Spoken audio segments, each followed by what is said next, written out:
About to make a whole bunch of people very, very angry and hopefully make a whole bunch of people very, very happy with the following statements. SSI is welfare. So you can start typing your comments now and no, it's not welfare. I paid into the system. No, you didn't. I mean, you paid taxes just like you paid into food stamps. So if you think food stamps are not welfare because you paid taxes, then okay, but still, it's food stamps are still welfare. SSI is welfare. You do not pay into you do not pay into SSI. That SSI comes from general revenue. Okay, so we're going to talk about all that today, and then hopefully we're going to be able to help a lot of people out there because they don't realize there is this thing called SSI. Okay, so if you're new to my channel, my name is Ed Weir. I ran the third business Social Security office in the country, and I've taken hundreds of thousands of claims. I've helped millions of people, and that's what we're doing here today after I talk about SSI and what it is, how it's funded, who can get it, and all the rest of the stuff. I've got a whole bunch of questions, live questions. People have questions on retirement, survivor benefits, disability. I've got a bunch of video questions that people send in, so I'm going to answer as many of those as I possibly can in the next hour. Okay, so SSI is called Supplemental Security Income. People think SSI means Social Security income. No, it does not. SSI means Supplemental Security Income. And if you look at the official Social Security website, ssa.gov, it says SSI Supplemental Security Income. SSI provides monthly payments to people with disabilities and older adults who have little or no income or resources. It is a needs-based program. You cannot get SSI if you don't need it in terms of little or no income, little or no resources. So number one, if you're under the age of 65, so children can get SSI, you don't have to pay into it. Anybody can get SSI if they're under 65 and they're disabled and they have little or no income and little or no assets, resources. If you're over 65 years old, you do not have to be disabled. You can get SSI based on what's called aged SSI.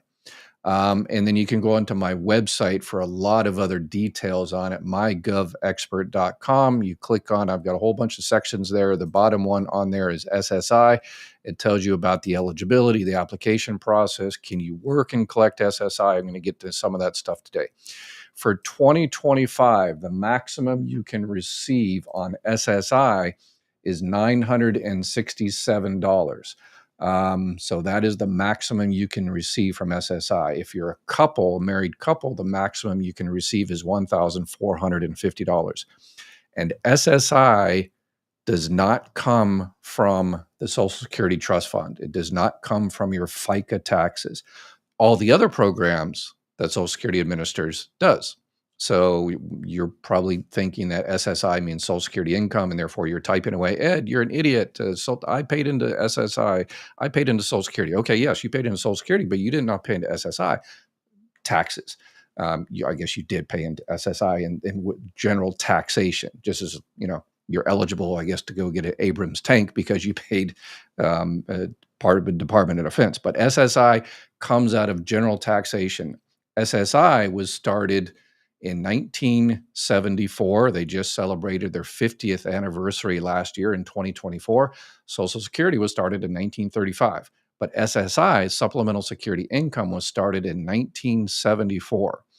So the SSI, it was basically a whole bunch of different states had different welfare type programs. And then the Social Security Administration or the federal government, Congress, made that a national program. And they gave Social Security the responsibility to administer that program. So in Social Security offices, you have basically two different, there's different groups, but two of those groups are one called Title II and the other one's called Title 16. So SSI, you probably might have also heard it as Title 16. So if you call Social Security, I said, I need to speak to a SSI person or a Title 16 person, they'll know what you mean. I was a Title II person. So Title II of the Social Security Act, retirement, survivor benefits, spouse benefits, Medicare, SSDI, Social Security Disability Insurance. That is what you pay into Social Security Disability Insurance. SSI is the welfare-based program, Title 16 of the Social Security Act. So in order to get that, again, you have to be disabled or over 65. And this is where hopefully we're going to be able to make some people happy out there, because a lot of people out there are struggling. And there's people out there that says, well, I really need the money, but I never paid into Social Security. I never got married, or I got married and the person passed away, but I'm not entitled to benefits on that person's record. And I never really worked enough. And so I'm really having a hard time. I'm disabled. I'm over 65. Okay, then you need to contact Social Security Administration and apply for SSI, Supplemental Security Income. Again, you don't have to pay into Social Security, have to have paid into Social Security to get SSI. It's a welfare-based program. And you can get, let's say, SSDI, Social Security Disability Insurance, and SSI at the same time. So let's say your SSDI, Social Security Disability Insurance, you're getting $500. So because the max for SSI is $967, you can get the $500 and another $467 from SSI. So you can get part SSDI and part SSI. And then once you're eligible for SSI, Supplemental Security Income, you are what's called categorically eligible for Medicaid. So if you get $1 of Medicaid, you please contact the Medicaid office, whatever it's called in your state, Medi-Cal, Denali Care, Apple Care, Badger Care. They go by all kinds of different names throughout the country. Contact your Medicaid office and say, hey, I'm receiving SSI. I qualify for Medicaid. And they will sign you up for Medicaid, and that will definitely help you out in terms of health coverage. And then when you turn 65, or if you're on disability, SSDI disability, you can't get Medicare from SSI. It has to be from SSDI. People can get Medicare and Medicaid. This is what we're seeing. I do a live Q&A, which I'm about to start here in a bit. That's what we're seeing on a regular basis, is people are filing for one program, but they're missing the other program. They're filing for SSI, but they don't realize they, get SSDI as well, and they get Medicare, and then they get Medicaid, and then they get the Medicare Savings Program, and then they get a Medicare Advantage dual eligible plan, which gives them, those grocery cards, if there's one available in your area. So there's so many different, you get the extra help with the prescription drugs. And so there's so many different programs that people out there are missing because they don't know what they don't know. So that's kind of the goal of this channel. If you're currently receiving SSI, if you're one of those people that are receiving SSI, remember you can work. There's a lot of limitations. You can make if you make over $2,000, a little over $2,000, your SSI is going to stop. People receiving SSI know this. The first $20 is exempt from any type of income. The next $65 is exempt from excluded if it's work. And then anything after that, half of that counts against your SSI. So basically, if you're making about $2,017 or something a month, your SSI will stop.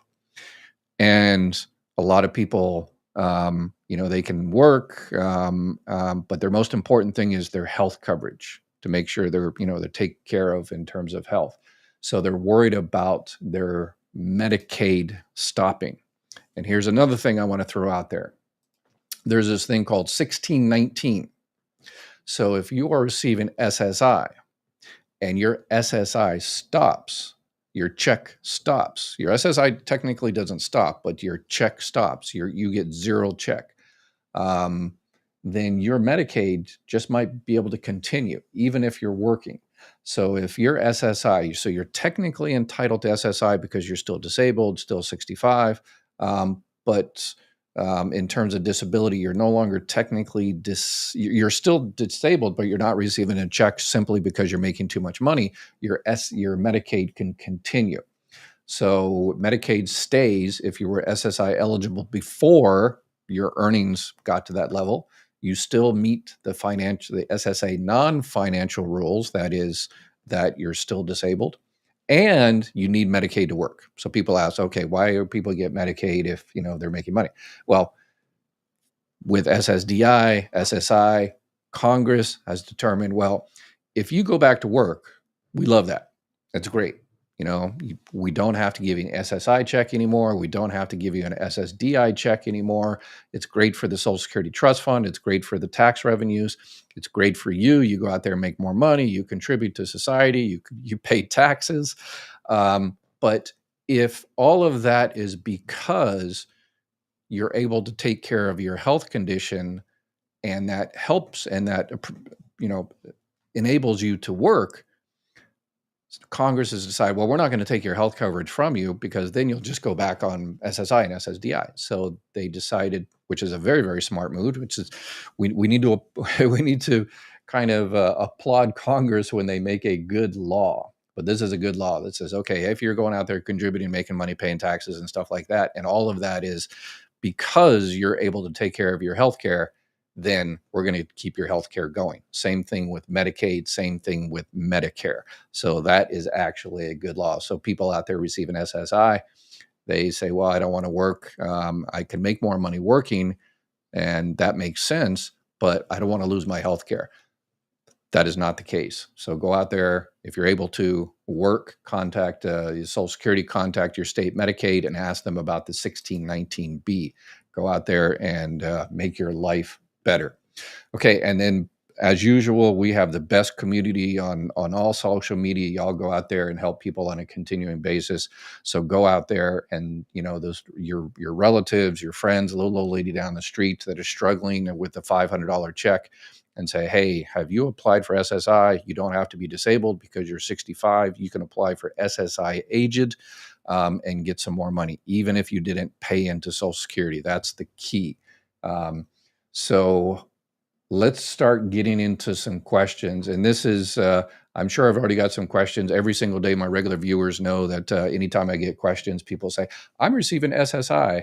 And 99% of the time, they mean they're receiving Social Security, and they confuse Social Security with SSI. So hopefully, hopefully we solve that, but I know we won't solve that because people, so share this video so we can finally solve that and people know what the difference is. All right, let's get into some questions, and then I will get into some video questions that people sent. CDO Brown. SSA made a mistake not applying WEP when I first applied 10 years ago. I worked police department for 25 years and paid no Social Security. This means I will not receive FA money. Any thoughts? Yeah, you got it all wrong. You've already been receiving Social Security Fairness Act money, because you're in if what you just wrote is correct, you're in a world of hurt. Sorry. So if you've been receiving Social Security check, if you've been receiving a Social Security check for 10 years and you never told Social Security that you were receiving a non-covered pension, a pension from an agency, a government agency, your police department did not pay it into Social Security. When you filed for benefits 10 years ago, they told you, hopefully they told you that, hey, when you start receiving that non-covered pension, you have to notify us so we can WEP you. Sounds like you didn't do that, and therefore you have been overpaid for 10 years. It won't, starting January 2024, it's not relevant anymore, but that previous 9 years, looks like you're going to have an overpayment. So sorry to be the bearer of bad news. So it's not political. It's dangerous what's going on in our country. A whole life well worked, and now at a retirement, a nutcase wants to destroy it. Yeah, the Social Security Administration has been under attack for decades, and our politicians haven't really done anything on both sides of the aisle, haven't really done anything to fix it, because the trust fund is running out, and we definitely need to do something. The time is running out. It is all politicians. They want to take everything from us. Politicians work for big pharma, huge corporations, and the super rich. Yeah, if a politician say they support Social Security, that's fine, beautiful, dandy, okay, money where your mouth is. Why is the Social Security Trust Fund running out in a few years? Why is everybody going to get a 20% cut in a few years? If you really supported Social Security, then why is that happening? So, all right, let's see. And remember, on my website, for those new people out there, I've got a brand new website. I've added a whole bunch of sections over the last couple of weeks. Free retirement calculators, information on retirement, disability, survivor, Medicare, overpayments, living overseas, veterans, Medicaid, Social Security cards, appeals, all the bunch of myths out there that I debunked, that the Social Security Trust Fund was stolen and all that other crazy stuff people continuously put out on the internet. All right, let's see what other kind of questions we got. Tangible hope. When will I get my first check for survivor benefits if my birthday is October 31st? That's my birthday too. Happy birthday to us. Halloween. It was so much fun when we were kids. We got extra candy, but then it turned in, anyway, so. Explains a lot. I was born on Halloween. Yes, explains a lot. If my birthday is October 31st and I applied 4 months earlier. So your birthday, whether you filed at 60, you started benefits at 60, 61, or 62, whatever you decided your month of entitlement would be. So you applied 4 months earlier. So you applied 4 months before October. If you applied last year, 4 months before your October, then something's wrong. They dropped the ball. They've lost your claim. It doesn't take that long. Doesn't matter what it is. If you filed survivor benefits months ago, then yeah. And if you haven't gotten your first check, you need to contact them. You need to file again. They dropped something. Yeah. Let's see here. This country has been infiltrated with greed-ridden politicians in search of unlimited power. Okay. What was the original purpose and background for the 5-month waiting period to receive SSDI? It seems inhumane. Dr. Weir for Congress. I don't think anybody wants that. The 5-month waiting period. Good question. So there's a 5-month waiting period. If you're approved for disability benefits, everybody has to wait that 5 months. There's actually a bill in Congress to end that, but anyway. Hopefully, I don't think it's going to get any traction. Hopefully it does. But basically, Congress, it's a budget thing. Number one, it's always about the money. And number two, the idea was, okay, we want to make sure you're actually disabled, which was, I guess, an idea okayish when it was first started because claims were approved or decided relatively quick-ish. When I used to take disability claims, everybody at that time, we used to tell people, okay, when you file for disability, you'll get your answer in about 3 to 6 months. Before Doge came in, it was about 6 to 9 months. People used to tell them because Social Security is very low, the worst staffing in 50 years. And now that Doge has come in and vacated thousands of people from the agency, then there's no telling. So now the 5-month waiting period makes no sense, because you're already having to wait months and months and months and months. And so the idea was, okay, you file, we approve you next week, and then, you don't get the benefits for 5 months, just to kind of double check to make sure you're still disabled. But now, that it just makes no sense. So it made sense at one time, but not so much anymore. Let's see, Teresa, why can't 2 adults get help in the same house for Social Security? They're to work for it. Help. So you're probably talking about SSI, Supplemental Security Income, and there's 2 adults. So what happens if you're on SSI, because it is a needs-based program, and you need that money, you've got low income, low resources, but then you get married or you live with something and you're called what's called holding out, as you're kind of, for all intents and purposes, kind of married. And let's say that person is a millionaire or making $5,000-$10,000 a month. Then Social Security considers, no, you don't really, your family is not really low income because you have a spouse that makes a lot of money. And that's usually the case there. Once you get married or, kind of look like you're married, and that other income will count against you. Let's see. Debbie, thank you so much for always telling us what's going on. God bless you, and thank you for doing this. You're welcome. Thank you very much. Let's see. Gary, still earning approximately $50,000 yearly, will be 67 in January. Would I be penalized if I start collecting then and continue to work? So you're going to be 67 in January and you're going to start collecting then. Nope, you won't be penalized. You can make $1 billion a month starting January because you're going to be your full retirement age. So it doesn't affect your benefits negatively at all. It will maybe increase your benefits. So if you're receiving Social Security benefits and you continue to work and continue to pay into Social Security, then your benefits will increase if it's one of your high 35 years. So, yep, once you hit your full retirement age, you can make as much as you want, no relevance whatsoever. Will SSI be reduced like the rest of Social Security when the money runs out if the cap isn't raised? No. Well, it might be decreased for other reasons, but because SSI doesn't come from FICA, it comes from just regular taxation. The whole trust fund thing running out is not relevant to it. So it comes from just general tax revenue. But anytime, anything happens, just like right now, people hate helping other people. Vulnerable populations, those are the first targeted. Right now, we see Medicaid and food stamps and energy assistance being targeted so the rich can get a whole bunch more money. 80% of the tax cuts go to the wealthy. So we need to help them, buy their next yacht. So we have to sacrifice so they can live large in Monaco. All right, let's get into some video questions. And I got quite a few video questions. Let's see what we got. Howdy, my name is James. I'm trying to get some help on my Medicare. I have a California Imperial Health plan for California, and they're not taking care of stuff like they're supposed to.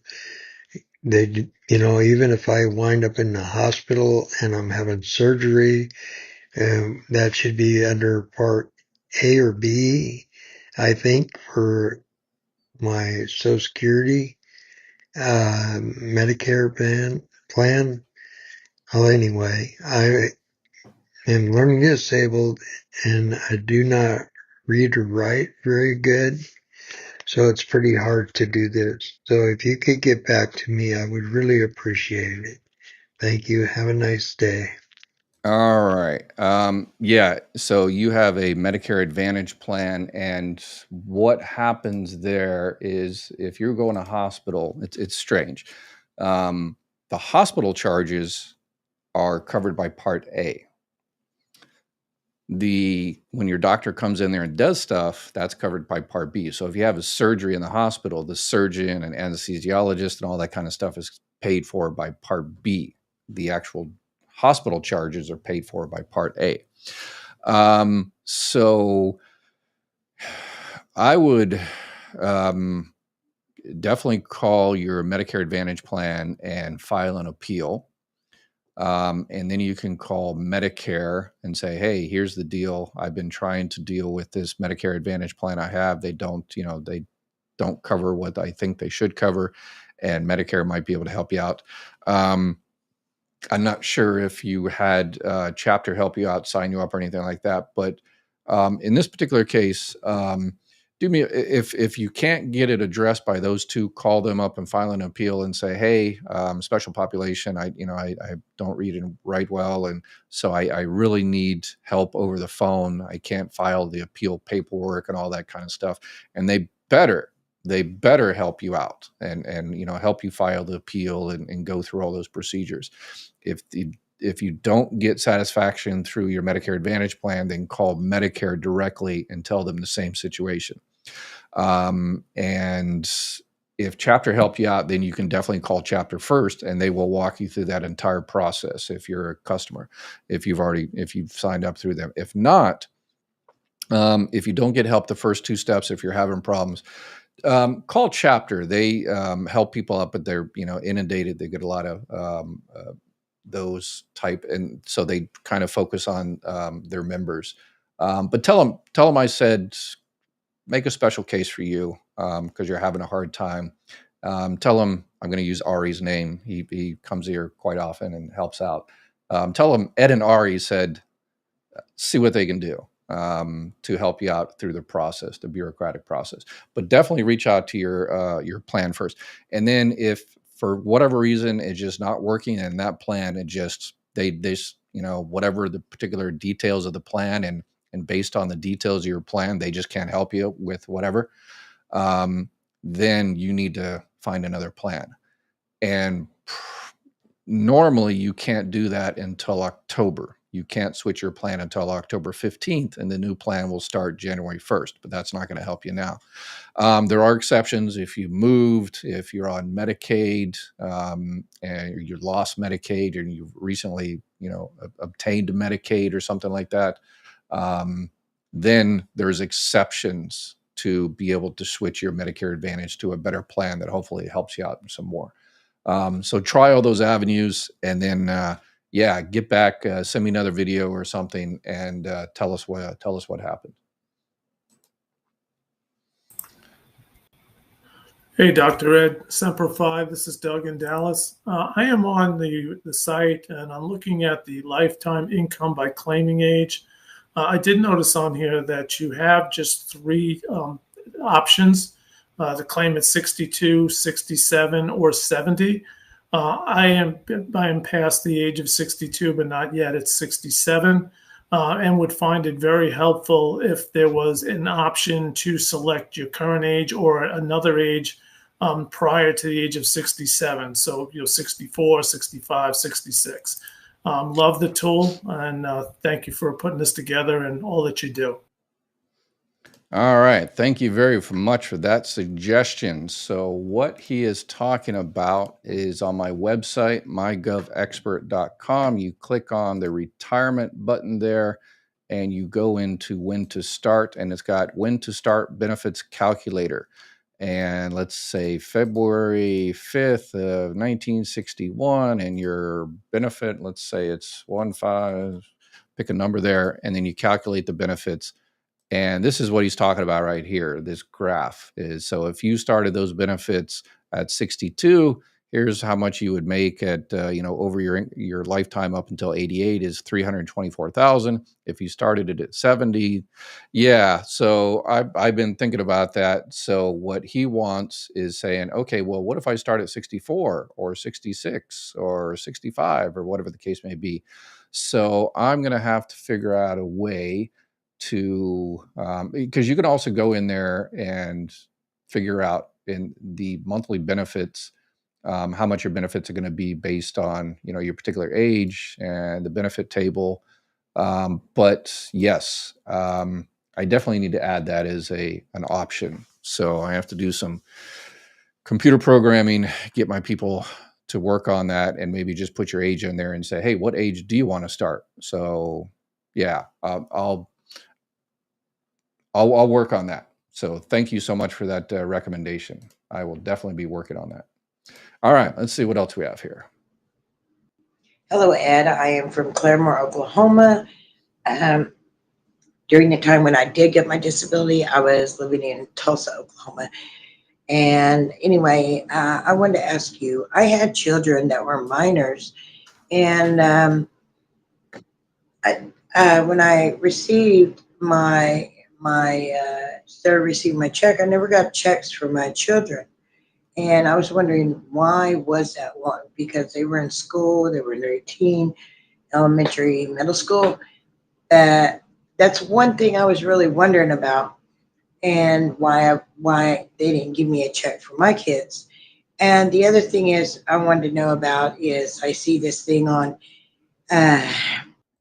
Let me break it down. And her first question about her children receiving benefits. So if you're receiving benefits, any type of, retirement benefits or disability, SSDI, and you have children under the age of 18 or that became disabled before the age of 22, yes, they are potentially eligible for benefits on your record. There's what's called the family max. the maximum that can be paid out. So there is a limit to how much can be paid out on a particular record. But if you're receiving retirement benefits or disability benefits, SSDI, then yes, it's called your all auxiliaries can receive benefits on your record, your children, 1, 2, 3 children, whatever the case may be. So if you were receiving SSDI retirement, sounds like SSDI, then yes, children should have filed for benefits and received benefits. If the family max, so the family max is, let's say, your family max on your record is $1,500, and you're receiving $1,000. So the maximum that can be paid out to everybody in your family is $1,500. You're already taking $1,000, so you got $500 left over, so the kids can get $500. But if your family max is $1,000 and you're receiving $1,000 because of your work history, then unfortunately, in that case, there would be nothing left over. The number 2 option is the benefits you were receiving were SSI.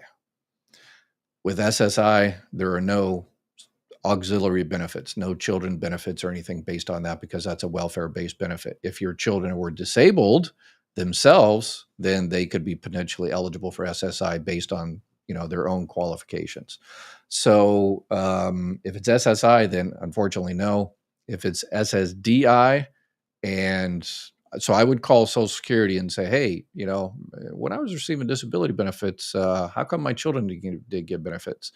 And if they say, well, we didn't know about it, or if they say they didn't know about it, then you say, well, let's go ahead and rectify that problem now, file the application and see what they can do to get you those retroactive benefits. But if they say, yeah, we know, but there was no extra money there, then at least you've put a pin in that and you realize, unfortunately. Commercial saying, hey, there's $25,000 life burial plan, but you got to find out about it before a certain date. And it was $25,000. It's supposed to be given to us at a certain time when we were born. Is that true? For one, is that true? Social Security's giving us $25,000 life. But anyway, I just wanted to know why my children didn't get a check, why my girls didn't get a check when I was disabled. So if you could let me know that, I appreciate it. And maybe tell me a little bit about the $25,000 thing. I didn't know. I heard something about you saying something about money that's unclaimed. So I didn't know if that might have been money that's unclaimed from my kids not getting a check or what. So thank you very much, and God bless. Okay, so yeah, that is called burial insurance, final expense, and yeah, that's the way they advertise those things is just terrible. It's basically it's burial insurance, so it's just basically life insurance. So you find someone that signed you up for the life insurance is the burial insurance. If anything happens to you, then they cover your burial or whatever, medical expenses or leftover debt or something like that, so you can set it up for 10,000, 15, 20, 25,000, 50,000, whatever the case may be. But the problem is the people that sell that stuff, they're they sell it in kind of they advertise it in a kind of scammy way. They kind of cloak it as, like, as you say, it's some type of government benefit type of thing. Because what they do is they play around with the language and they say it's a state approved burial insurance benefit to take care of your loved ones in case anything happens to you. State approved. All insurance is state approved. Every state in the country has a kind of an agency department of insurance where if you have life insurance or boat insurance or homeowners insurance or burial insurance or health insurance, then all of those companies have to go to the state and get their insurance programs approved by the state. So those burial insurance companies use that to kind of pretend like they're this type of government benefit. And then you call them up and they say, yeah, if you pay this company, we'll find a company for you, and you pay them a monthly premium, and yeah, they'll give, but it's not, it's not a state government type of program. They're just playing around with the language. And unfortunately, that's why I got my son and I hooked up with Medicare, because Medicare agents kind of do the same type of stuff, and we were tired of that. So we reluctantly decided to find a company that would help you all out in Medicare and be honest with you, and give you all the information you need. So that's why we decided to partner up with Chapter. We're also doing the same thing. My son is looking for a place, a reputable place that's going to help you out, because burial insurance, final expense, most people don't need it, but some people do. So if anything should happen to you, you want to, make sure your loved ones are taken care of in terms of burial insurance and leftover credit and medical bills and stuff like that. So some people need it, but they don't need to be, bamboozled to get it. So my son is trying to find a place that we can partner with that will give you all the straight scoop and not play all those stupid games. So we'll keep you posted on that. Hi, Dr. Ed. My name is Yvette Cooper. My husband passed on January 1st, 2025, at the age of 98. He was a World War II vet. I am his wife, only survivor with her. He claimed early benefit at the age of 62. I am 69 years old and also claimed my own benefit at the age of 62, of course, on my own record in Social Security. My question is, does the rib limb widow's limitation rules apply for me as my husband's survivor beneficiary? And if so, do I get to keep my own benefit plus 82% or whatever of my deceased husband? How that calculation work? And like I said, the rib limb, does that apply on my case? I did already file for spouse benefits, so I'm just waiting for the answer from Social Security or the letter with explanation or approval, whatever they do. Thank you very much. I appreciate it. All right, the rib limb, the widow's limb. So yes, it does apply to you. So your husband just passed. So you just applied, so you'll get that lump sum death benefit, the $255, and that's one of the things, the burial insurance. Oh, $255 is also, which is correct. They only give you $255. It's been the same for decades. It's stupid, but anyway, hey, it's your money. Get the $255.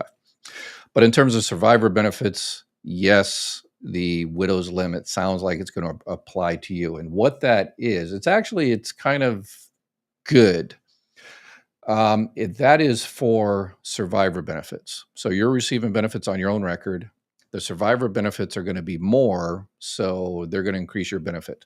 And how much your benefit is based on when your spouse filed for benefits. So if they filed early at 62, that means they got the maximum reduction. And what is decided is because, this is actually another good law by Congress. So good job, Congress. When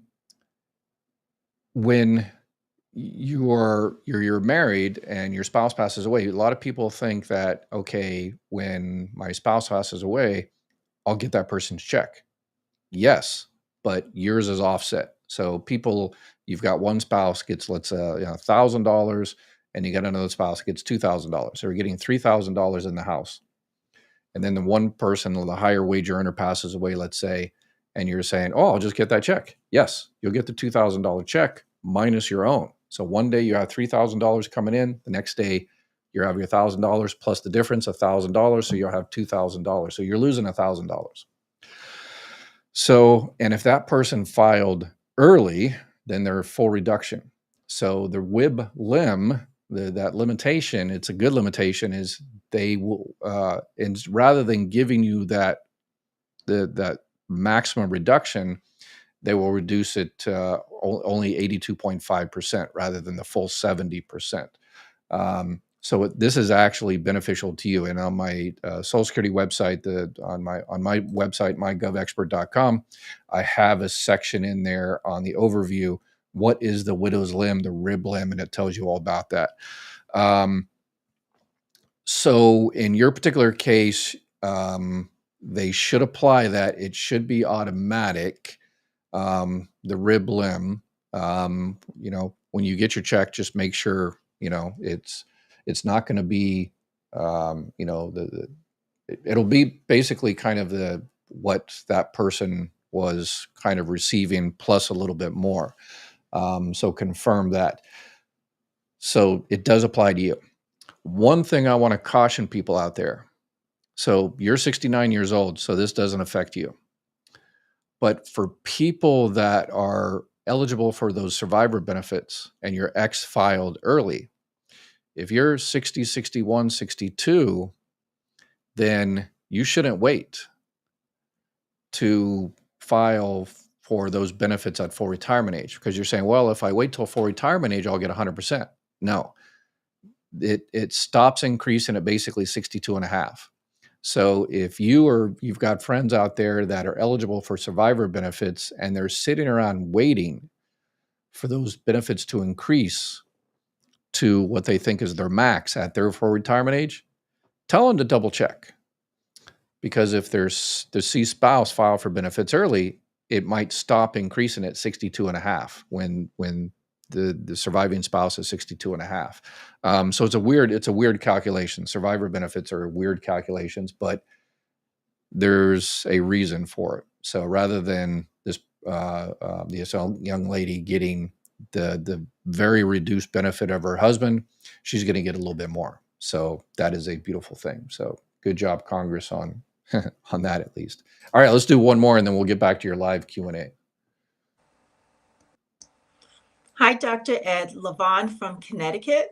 And I have a question regarding Social Security overpayment due to work and what are the options. My friend started collecting Social Security retirement benefits in August 2024, but recently received an overpayment notice because they had earned more than was allowed.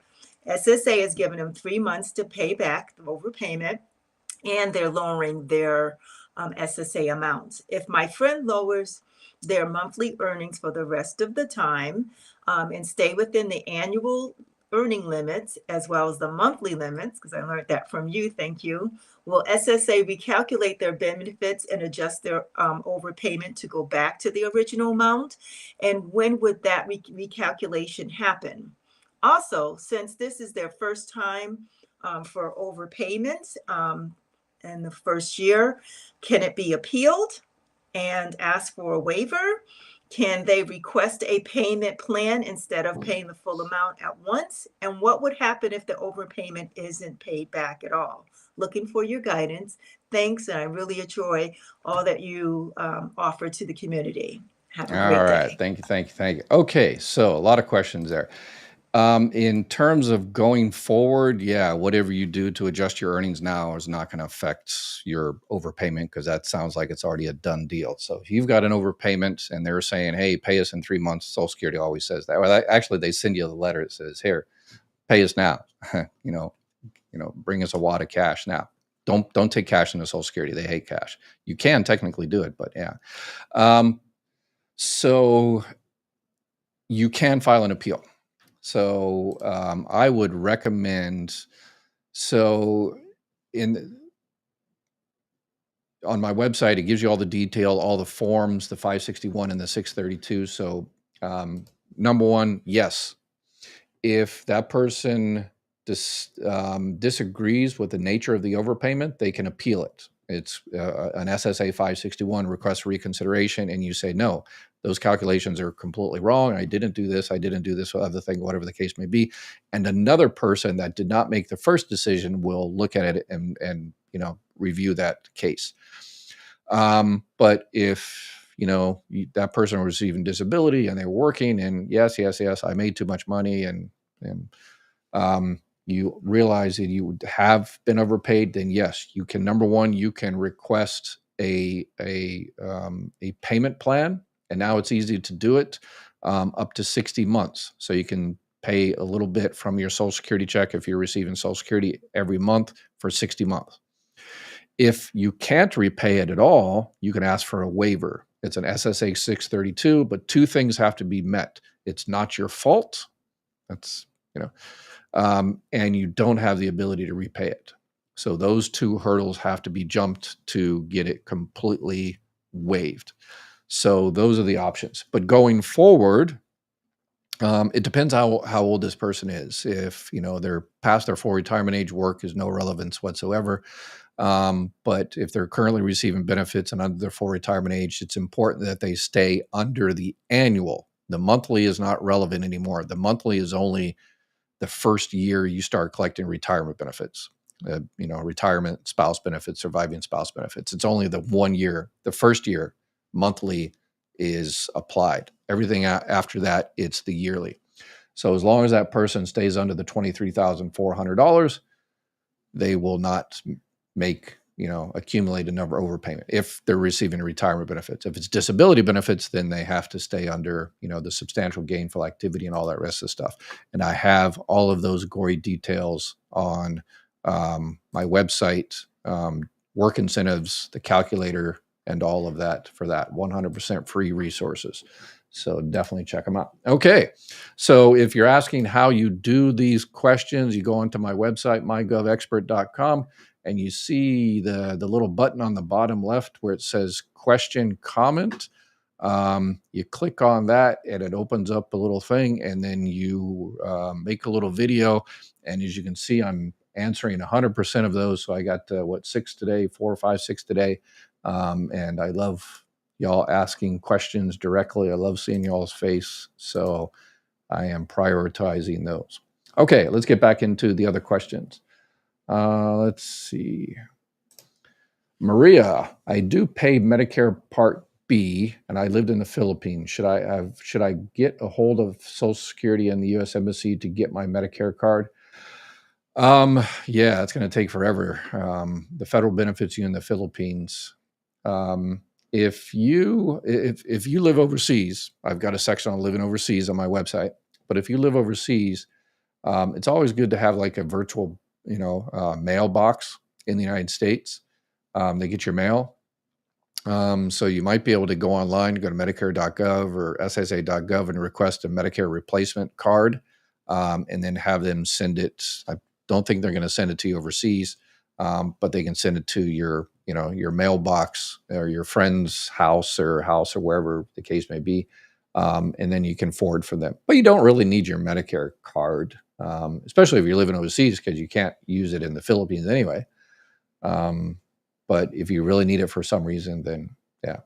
But even then, if you don't have it and you have some type of emergency anywhere, then as long as you know the number, your Social Security number, that can be used as a backup. So, Shell Howard, I have applied several times for SSDI. I am not working. I am still looking for a job. In the meantime, I'm hoping that my claim will come through, which is better to do, work or not be working.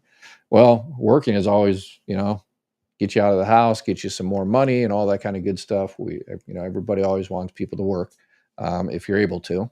But if you're not able to, then you're not able to. It's that simple. And if you're not able to, then you file for disability if you're not able to work because of a disability. But remember,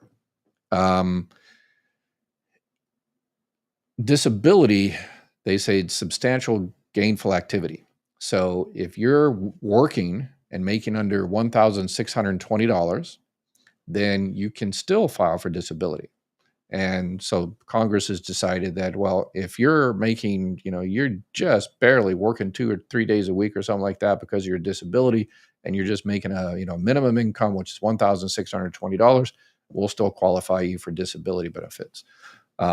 So you can do both depending on how much we're talking about here.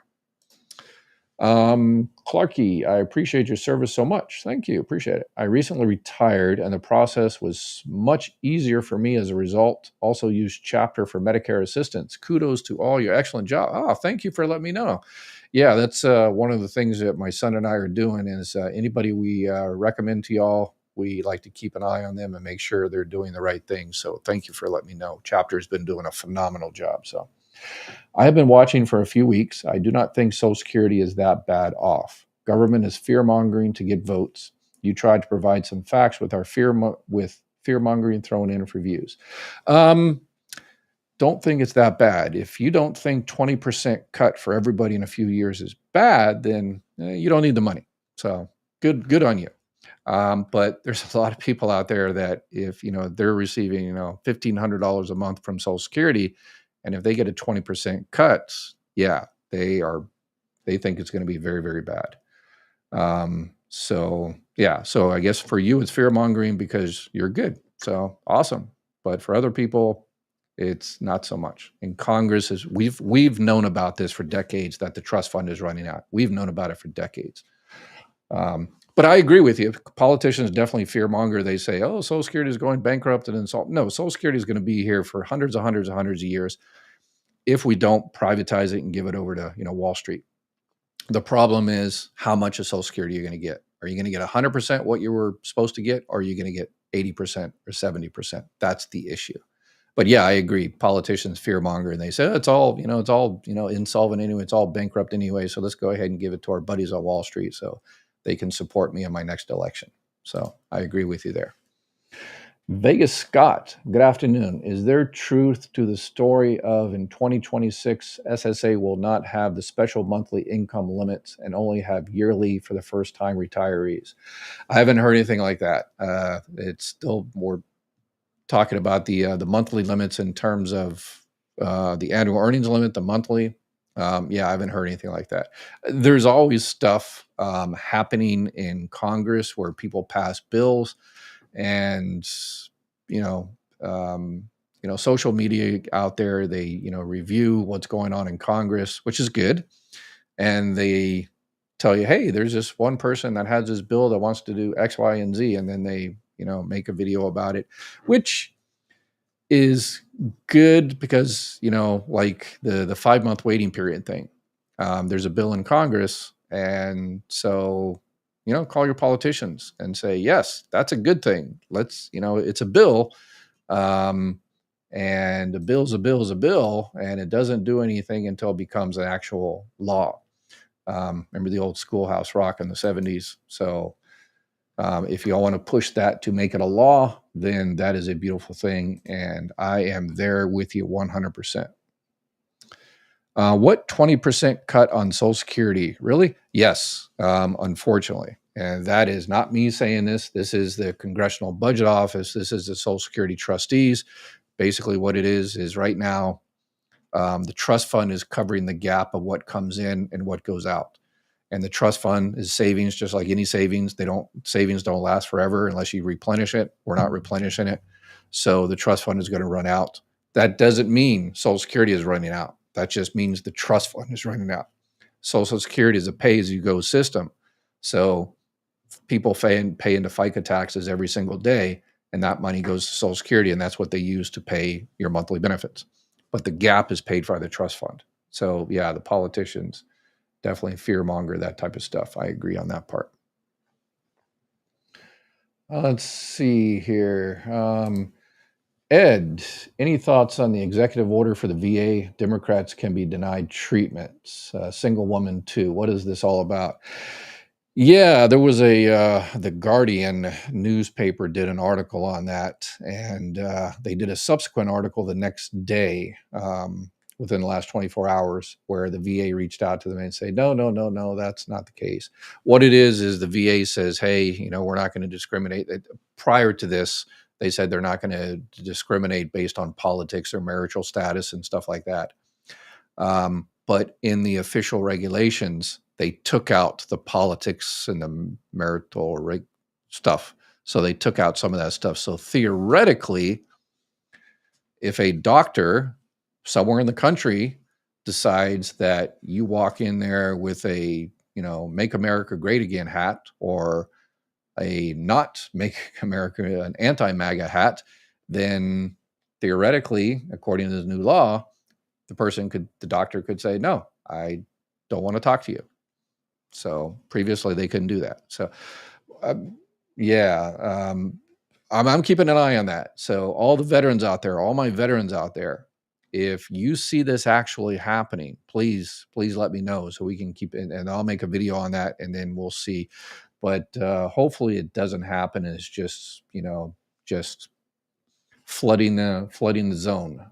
Just more stupid, new stuff to kind of distract us from the important stuff. So, but if it happens, let me know so we can nip it in the butt. I'm going to say that, but the left, okay, let's see here. Get some other questions. I need to get my husband on Medicare, but my situation is different than most. Who can I talk to? Okay, so if you're talking about original Medicare Part A and Part B, then you contact the Social Security Administration and you can get, you get Medicare. If you're 65, close to 65, or you're just filing for benefits, then you're good. Part A, Part B. If your husband had health insurance from work and just stopped receiving, then you can get Part B. You're part of a special enrollment period. If not, you'll have to wait till January. In terms of Medicare plans, Medicare Advantage plans, Medicare Supplement plans, then you can reach out to Chapter and they can help you with all that. And they can also help you with all the Medicare Part A and Part B2 stuff, kind of help you thread the bureaucratic needle.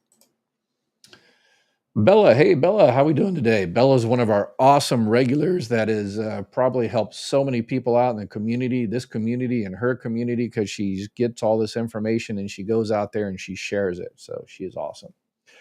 Please remember, SSDI has over 100 medical conditions on the compassionate allowance listing. Be sure to check out the CAL listing of medical conditions for a rapid approval of SSDI. Yes, Bella. Absolutely. Bella requested I put a bunch on those links. I don't think I put it in. I thought I put it in there. The compassionate allowance. I put in some ones.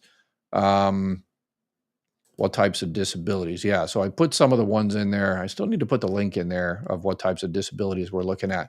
But one of the myths out there that are continuously perpetrated is that everybody is denied for disability the first time. And please stop repeating that myth. I've taken hundreds of thousands of claims, and I've had people come in and they file for disability, and the same day they were approved, the next day they were approved, and that's kind of a bittersweet, because they were approved because terrible car accident or something, and they were very, very bad off. Those are approved immediately. But when we continuously repeat that myth about all Social Security disability claims are denied the first time. That really destroys a lot of people that really need those benefits, and they say, "Well, I need to file for benefits. I really, I paid into the Social Security. I'm eligible. I'm entitled to those benefits. Those are my benefits I paid into, but because of my, physical or mental situation and my financial situation, I just can't. I just can't battle that. I can't take that hit of being denied again and stuff, and so forget it. I just won't file." So it hurts people. So let's stop that myth. Jonica, thank you for your support. I applied for Social Security. Still pending. My adult son, disabled, received SSI. Will he receive a portion of my SS? He also receives a portion of my health benefits. Yes, if you applied, for retirement or disability benefits, whichever one is fine. So once you're approved, hopefully when you filed as part of the application process, they asked you that question. Do you have any children before the age of, under the age of 18 or became disabled before the age of 22? If you said yes, then they've got that person's, your son's information. And then when you're approved, they should reach out to you again and file an application for your son. So it's going to be disabled adult child because it's an adult son. So if he became disabled before the age of 22, he's eligible for benefits on your record as a DAC, disabled adult child, and he will receive 50% of your full benefit amount. So 50%, again, family max, but if you only have one son on there, then he'll receive the 50% of your benefit amount. If something happens to you, then it's a surviving disabled adult child, and get 70% of your benefit, 75%. So let's see here. Social Security has that calculator, and you can figure it out to the year and month of your age. Just get an SSA account. Yeah, they've got one too. I think mine's better, but yeah, they've got one too. I don't have enough quarters to get SSDI. Will I be able to get Medicare or Social Security? If you don't have enough quarters to get SSDI, so if you don't have the 40 quarters, then unfortunately you can't get Medicare either. You can pay for it, pay for your Part A, which is usually free for most people. But if you didn't pay into Social Security the full 40 quarters, you will have to pay your monthly. And everybody pays for the $185 for Part B. So if you're on SSI, you're not eligible for SSDI. What you can do is that you're on SSI, so you're also receiving Medicaid, hopefully, right? If you're not, go get it. And then you can ask your state, the Medicaid office, and say, hey, I've got Medicaid, and if you're 65 years old, you're eligible for Medicare, but you're not going to get it because you can't afford it. But you can have your Medicaid, your state Medicaid, buy your Medicare for you. And you're like, why would they do that? Because it saves them money. It's good for them. Because if you, let's say your health issues are, you cost the state $5,000 a month in health issues. Okay, let's say. And so the state's saying, okay, we're paying $5,000 every month for this person's medications and hospitals and treatments and stuff like that. I wonder if there's a way we can save money. Yeah, I know. We can push it off into the federal government. So what they'll do is they'll go down to, they'll have you sign up for Medicare, and they'll pay for it. So they'll pay for the $185.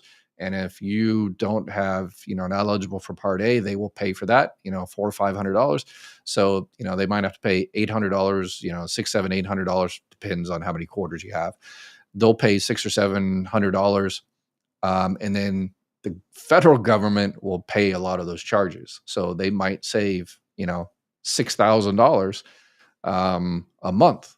So that's why it's beneficial for them. So don't go down there thinking that, oh, I don't want to go down there and ask for something. No, you go down there and they're like, oh yeah, great, awesome. Yeah, we can save tons of money. So, all right, we are over an hour, and I apologize. I ran out of time again. Remember, I love looking at y'all's face, watching y'all's face, and watching you do the videos. So I'm going to continue to prioritize those. So if you want to make that video, go onto myssa.gov, make a little video. It's a 2-minute video, and I will definitely answer. All right, y'all have an awesome night, and please take care of yourself and those around you. Bye-bye.